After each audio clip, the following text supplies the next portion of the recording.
आपट्यांना सुपारी कोणी दिली? ही सुपारी आहे.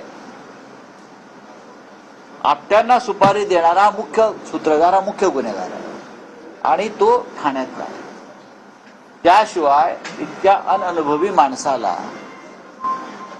सिंधुदुर्ग किल्ल्यावरच्या ऐतिहासिक पुतळ्याचं काम कोणी देऊ शकत नाही. जे स्कूल ऑफ आर्टचे जे सल्लागार मंडळ आहे या संदर्भातलं, त्यांनी जाहीर केलेलं आहे की हा पुतळाच बेकायदेशीर आहे.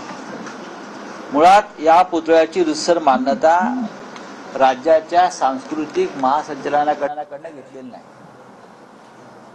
डायरेक्टर ऑफ कल्चर जे आहे जे स्कूल ऑफ आर्टमध्ये, त्यांच्याकडून रितसर परवानगी आणि मान्यता घ्यावी लागते की हा पुतळा या पद्धतीनं बनवला जातोय, या पद्धतीनं त्याचं कास्टिंग होत आहे, या पद्धतीचं मटेरियल वापरलं जात आहे, पुतळ्याचा चेहरा, त्याचं साधर्म्य, या संदर्भात सुद्धा एक परवानगी घ्यावी लागते. हे शिवाजी महाराज आहेत, ते डॉक्टर बाबासाहेब आंबेडकर आहेत, त्या संदर्भातलं कोणतंही काम केलेलं नसताना हा पुतळा बांधला.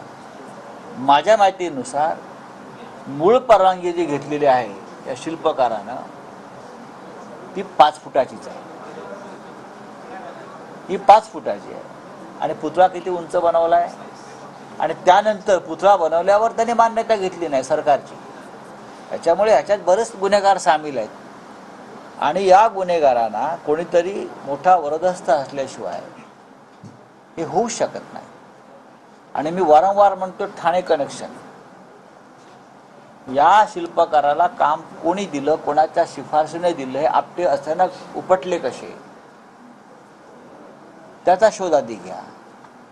अजूनही फक्त मगाशीच मला आमदार वैभव नाईक सांगत होते, अजूनही फक्त FIR दाखल झालाय, रितसर गुन्हे नोंदवायचे आहेत, कोणाला अटक झालेली नाही, कारवाई नाही, कोट्यावधीचा व्यवहार आहे, यात आता ED नाही, CBI नाही, लष्कराचे इंटेलिजन्स नाही, कोणी केलंय सगळे. अशा प्रकारे समुद्रमार्गे एखादा अतिरेकी घुसेल, यांना कळणार सुद्धा नाही, घुसवतील. राज्यातलं सरकार काही करू शकतं.